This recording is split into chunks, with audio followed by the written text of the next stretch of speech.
मनापासून आभार मानते जे जे लोक आज मला आशीर्वाद देण्यासाठी सामील झाले। गावागावावरून तांड्यावरून गावागावावरून स्वइच्छेने आज लोक आली।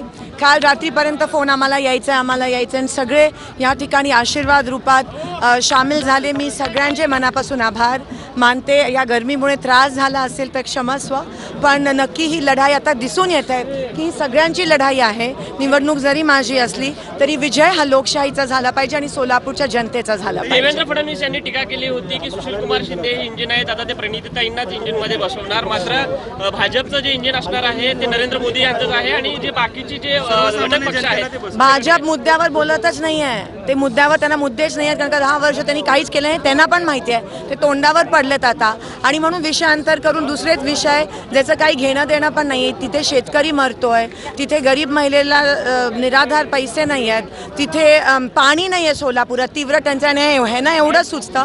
आता जनता ऐकून घेणार नाही आहे। जनता खूप हुशार झाली आहे आणि तीव्र रोष पण आहे जनतेच्या मनात भाजपच्या विरोधात। मी त्यांना मागच्याच त्याचं उत्तर दिलेलं की मी उमेदवार आहे, माझ्याशी लढा आणि विषयांतर करू नका, मुद्द्यावर बोला।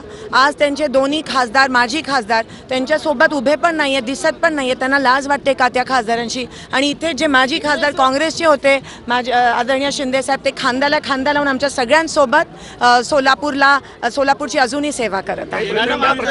आई वडील दोघंही सोबत पायी चालत आलेले, रथावर न चढता तुम्ही सगळं कुटुंब पायी चालत होतं, काय नेमक्या भावना होत्या? मला असं वाटतं ही ऊर्जा लोकांकडून मिळते आणि लोक आमचं केंद्रबिंदू आहेत। आम्ही लोकशाहीमध्ये विश्वास करतो आणि लोकांना देव मानतो। लोकांची सेवा ही आम्ही सगळे शेवटच्या श्वासापर्यंत करत राहू। लोक आहेत म्हणून आम्ही आहोत। देवेंद्र फडणवीस म्हणाले की पाण्याच्या प्रश्नावरून की बाबा हे केवळ स्वप्न दाखवतात, आम्ही स्वप्न पूर्ण करणारी माणसं आहोत। मग मला सांगा, 2 वर्ष झाले महानगरपालिका निवडणूक का नाही घेतली? उजनीचं नियोजन का नाही केलं? उजनीच्या आवर्तनाच्या मीटिंगला आमदारांना का नाही बोलवलं गेलं?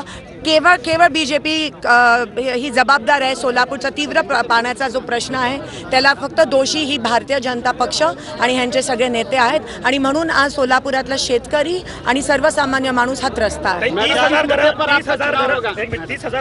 तयार केली, 30,000 घरं बांधली, मात्र त्याचं श्रेय देखील भाजपने घेण्याचा प्रयत्न केला। त्याचं उत्तर आज आडम मास्टरजींनी दिलं आहे की ते 30,000 घरं जी बांधली ती आदरणीय मनमोहन सिंगजींच्या आशीर्वादामुळे, आदरणीय सोनियाजींच्या मार्गदर्शनाखाली ती बांधण्यात आली, आणि ते बरोबर आडम मास्टरजींनी त्यांच्या शब्दात त्यांना उत्तर दिलं। बीजेपी प्रदेशाध्यक्ष देखील आपल्या सोबत खांदा लावून आलेले आहेत।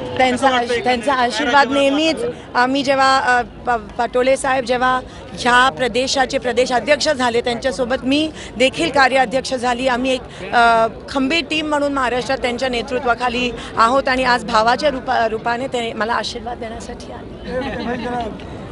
काडादी साहब पण आहेत, काका साथी आहेत, खंदारी साहब आहेत, भालके साहब। पिछले 1.5 महीने से विविध मुद्दों पर बहस और आरोप प्रत्यारोप है। फिर जो चुनाव है लोकसभा का, किस मुद्दे पर होगा? चुनाव जो है वो सिर्फ और सिर्फ काम के मुद्दे पर होना चाहिए, पर बीजेपी को पता है कि उन्होंने कुछ काम नहीं किए, इसीलिए वो दूसरे मुद्दे को लाते हैं। हमेशा हमारे शोलापुर में बाहर के लोग आके धर्म और जात पात के नाम पे तेढ़ निर्माण करना की कोशिश करते हैं, लेकिन अभी लोग बहुत होशियार हो गए हैं और लोग उनको सबक सिखाएंगे और लोग बताएंगे कि लोकशाही अभी भी जिंदा है।